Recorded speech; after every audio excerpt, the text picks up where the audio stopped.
Olá, estudante, olá, pessoa querida que está aqui assistindo esse vídeo do canal. Eu sou o professor Lucas Rocha, se você não me conhece, professor de redação, e hoje nós vamos aqui analisar o tema do Enem, gente, o tema do Enem de 2024. Aqui, o tema do Enem de 2024. Será essa tela, a capa de nossa aula. Mas antes, muito feliz, porque quem é nosso estudante, quem viu nossa revisão sabe, ó, que nós trabalhamos esse tema aí, desafios para uma educação antirracista para a sociedade brasileira. Muito parecido, com um tema muito correlato. Tanto que nós produzimos um planejamento, produzimos esse planejamento aqui, ó, preste atenção, e nós vamos usar, perdão, exatamente o mesmíssimo planejamento do tema do Enem. Eu não vou mudar uma vírgula aí, uma vírgula. Estamos muito felizes, né? Quer dizer que conseguimos ajudar nossos estudantes. A revisão analisei vários temas, esse foi um deles, e de verdade é muito gratificante. Mas vamos aqui, né? A estrela do nosso momento, mais um Enem, mais um tema do Enem. Muita gente reclamando na internet, li até pessoas dizendo que o tema não era um tema importante. Pelo amor de Deus, gente, pelo amor de Deus. Nós não podemos fazer isso, nós não podemos classificar, né, determinadas temáticas a partir do viés político, né? É um problema social grave a desvalorização da cultura africana, porque faz parte do nosso contexto, gera racismo, dificulta a convivência, quer dizer, é uma questão complexa e muito difícil. Então, foi um tema pertinente, um tema pertinente. Qualquer tema que caísse, iam apontar para outros temas que poderiam ser também, né? Enfim, fica só então na questão de opinião, tudo certo? Os textos de apoio foram esses aí, ó.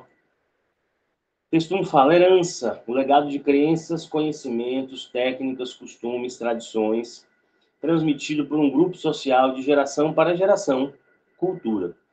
Pegaram a definição do dicionário Roais da língua portuguesa, somente a ideia de herança que está sendo cobrado na proposta, né? Não aquela de transmissão de bens, né? Quando há a morte, o falecimento de alguém, mas sim a ideia de legado, de crenças, de conhecimentos e outras questões mais, né? O Enem tem esse costume de usar definição, de usar conceitos, mesmo sendo uma palavra bastante difundida, é interessante, sim, fazer essa distinção para que o estudante não tenha dúvidas na hora que ele for escrever, né? Os textos de apoio, Luquinhas, em geral, o que você achou? Eu achei que podiam ser melhores. Apesar do tema ser muito, muito bom, os textos de apoio poderiam ser mais direcionadores. Eu achei assim que ficou muito espaçado, né? Ficaram muito assim, sem uma continuidade, sem uma ligação, e talvez isso possa prejudicar o estudante que tem um pouco mais de dificuldade de pensar o tema. Fora isso, obviamente, beleza, tranquilo, eu acho que funcionou com certeza, tá? As culturas africanas e afro-brasileiras foram relegadas ao campo do folclore, com o propósito de confiná-las ao gueto fossilizado da memória.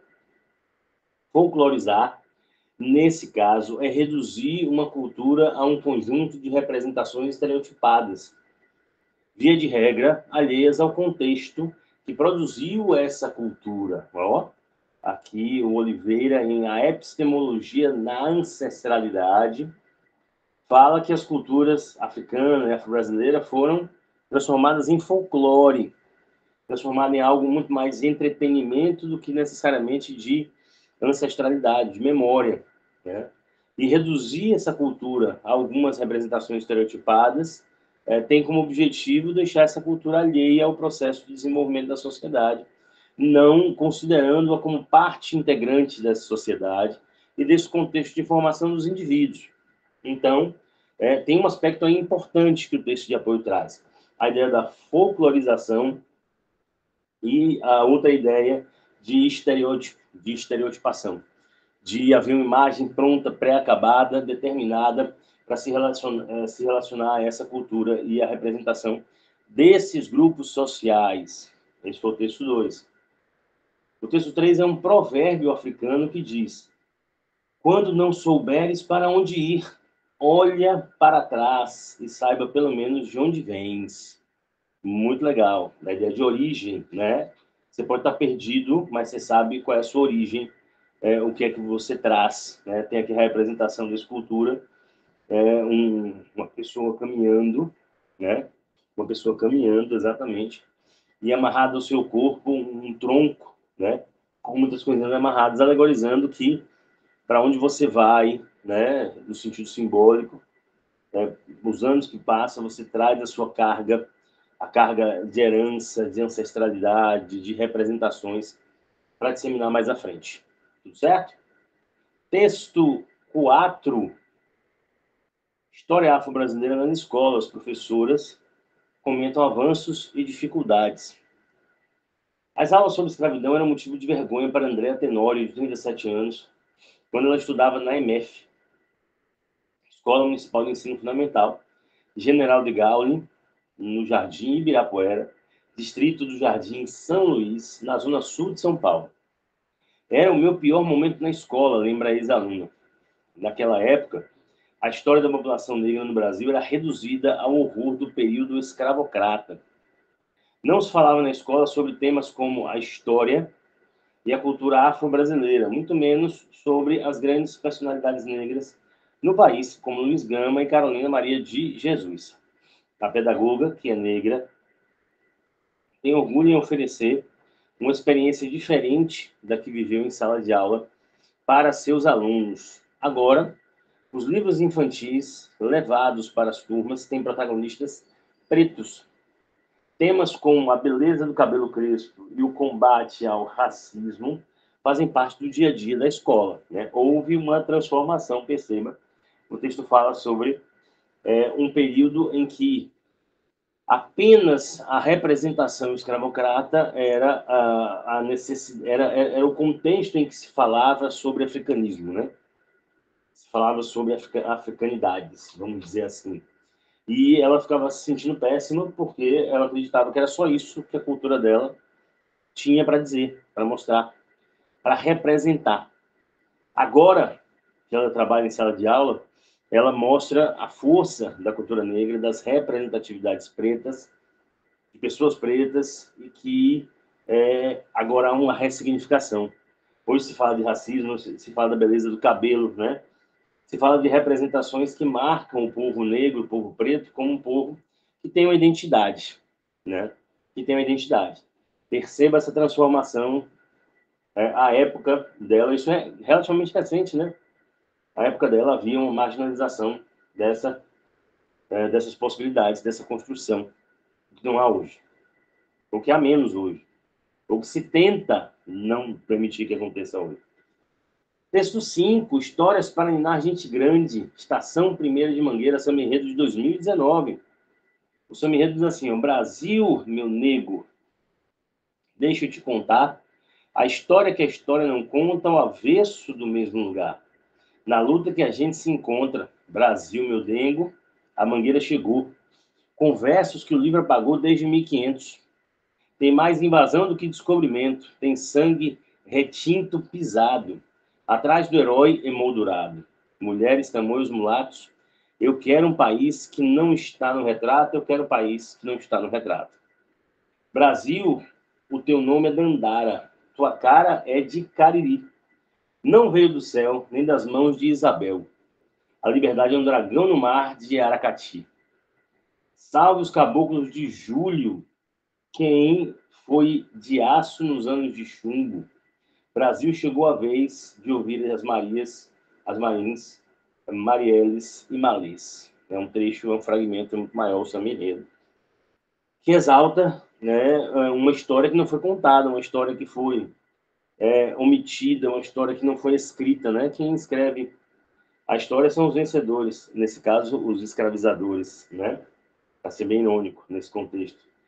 Então, as representações, a força, né, negra não está necessariamente marcada nos livros de história. Precisou ser conquistada, precisou ser construída ao longo do tempo. Tá certo? Então, é importante essa marca aí. E o texto 6, alunos da Escola Municipal de escola municipal, conhecem pontos do Rio que retratam relação com a África. Crianças vão numa excursão, alunos admiram um grafite de Zumbi dos Palmares na Pedra do Sal. Você vê que as crianças ali vendo, boa parte delas parda e preta, não conhece muito bem a representação de sua cultura, a sua herança, porque isso foi tirado ao longo do tempo.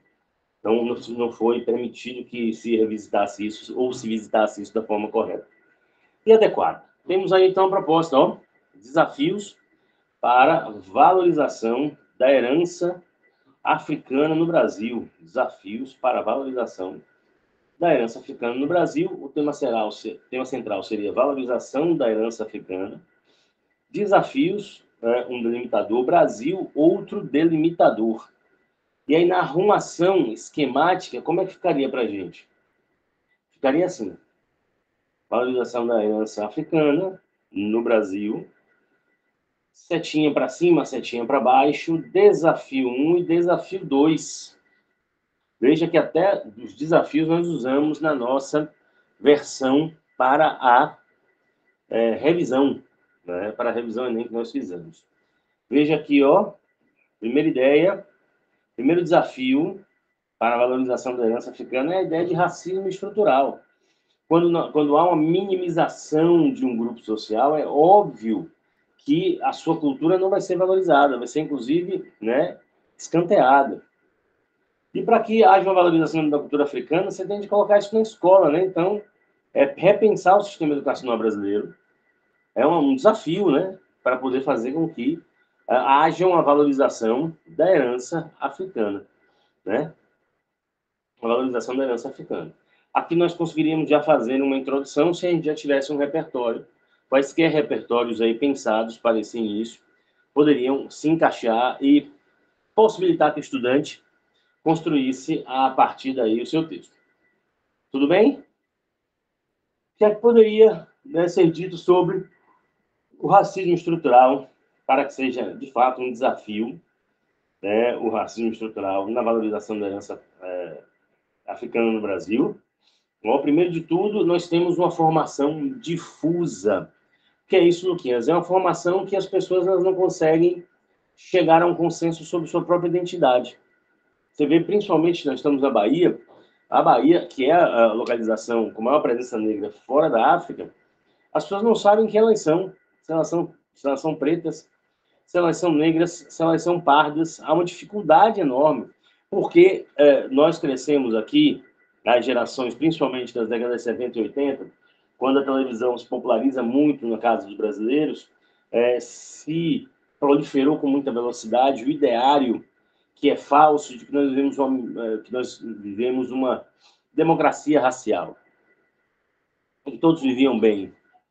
Mas havia um racismo muito organizado, estruturado, a ponto de que as pessoas se assumissem que elas eram negras, elas iam sofrer muito, né?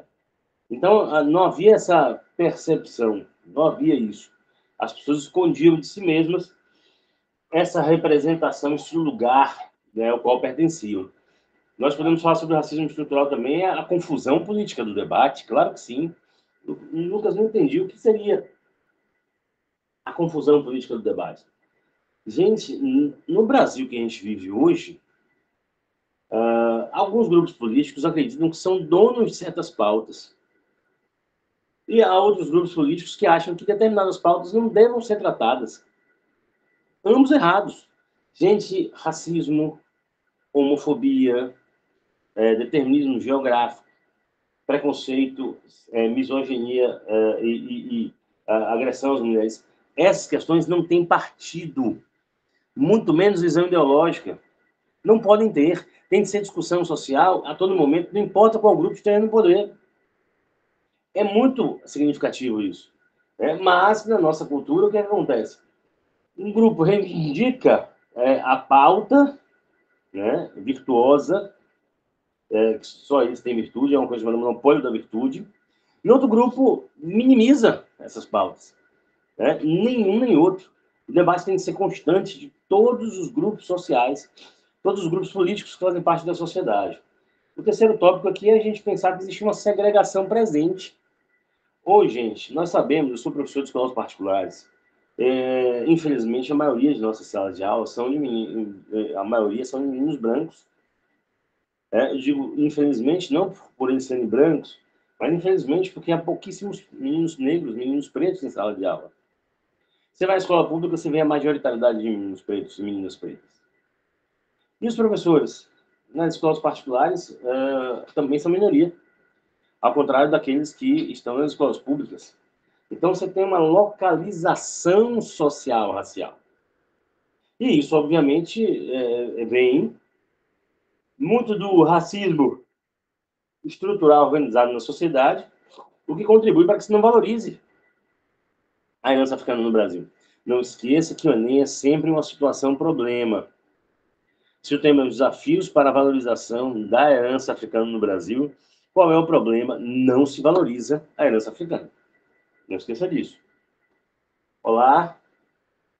No que diz respeito ao sistema educacional brasileiro, o sistema educacional brasileiro é um desafio marcante para a valorização da herança africana, primeiro porque não tem profissionais preparados, há um despreparo. Como assim, Luquinhas? Eu nunca aprendi, no curso de licenciatura em letras, na Universidade Católica de Salvador, nunca tive uma aula, nunca tive um contato com alguém que pudesse me falar, me explicar, palestrar sobre como eu deveria proceder na sala de aula no caso de um estudante sofrer racismo. Nunca. Eu não aprendi isso. Ninguém me disse isso. Se você está presente ali no momento, um estudante comete um ato de racismo com outro, o que é que você faz? Você chama, ai gente, perdão, a coordenação, a direção, o que é que você faz? Então, eu sou professor, não fui preparado, e eu acho que também a maioria não foi preparada. Você tem a ausência de letramento racial, é isso que a educação antirracista faz. A nossa querida Bárbara Cristina, professora, que fundou a Escola Maria Filipa, que é hoje a representação máxima do que é educação antirracista no Brasil. Um marco isso. Uma escola, um ambiente escolar em que você produza para aquelas crianças autoestima, reflexões sérias e profundas, e principalmente espaço para exercer a sua cultura sem ter aquela sensação de que você está oprimindo alguém. Então, não há um letramento racial, não se percebe quais são as questões, as pautas, as palavras, as representações que são importantes de serem inclusas num dicionário racial, num dicionário, digamos assim, de reflexão sobre essas questões. E há um esvaziamento da cultura negra. Eu brinco em sala de aula com meus estudantes que eu descobri no ensino médio que Machado de Assis era um homem negro. Ensino médio. O maior escritor brasileiro de todos os tempos. Se distanciou dessa imagem, dessa pecha, né? Então, se fez isso como se fosse algo disruptivo. Mas a gente precisa entender que o esvaziamento da cultura negra é a retirada de valor de representações culturais que se remetem a questão racial e que necessariamente se escamoteia, se distancia, se esconde da nossa realidade, né? Poderíamos começar com o repertório do clássico, já é um clássico livro, né?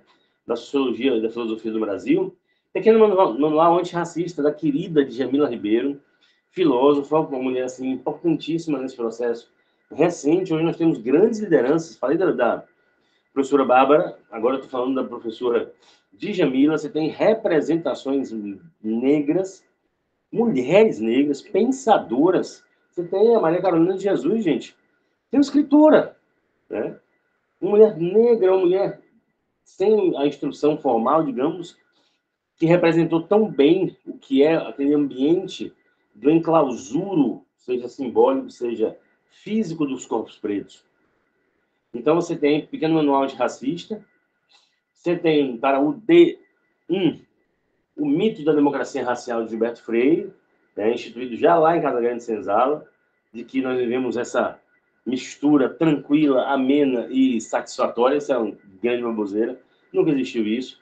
E nós temos para o D2 a Lei 10.639 de 2003. Você não precisa lembrar o número da lei, não precisa, se você souber o ano já é maravilhoso. Mas nós temos uma lei que obriga a história e a cultura afro-brasileiras a serem ensinadas, transmitidas dentro de conteúdo legal na sala de aula no país. E essa lei, obviamente, ainda é um caso de contexto perdido. Não aconteceu ainda da forma que deveria. Pois bem, pessoas, né? Esse é o planejamento que eu faria.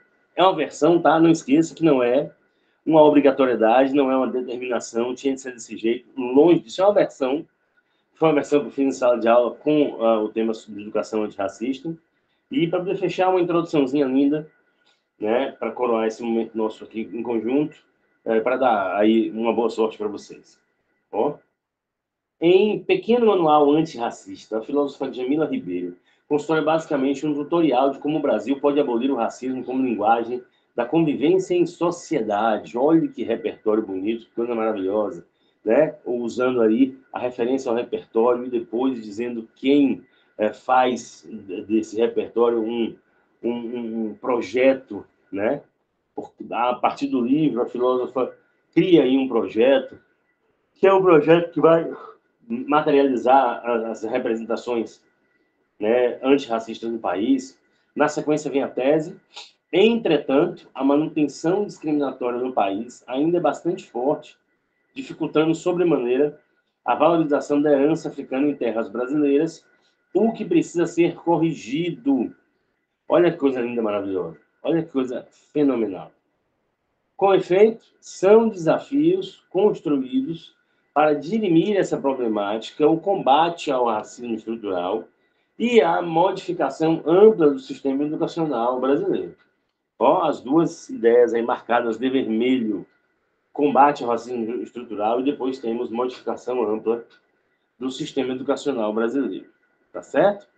Meus queridos e minhas queridas, foi um prazer enorme que vocês tenham me permitido entrar nas casas de vocês por alguns minutos, no seu celular, em qualquer lugar que vocês estejam assistindo, para pensar aí esse videozinho.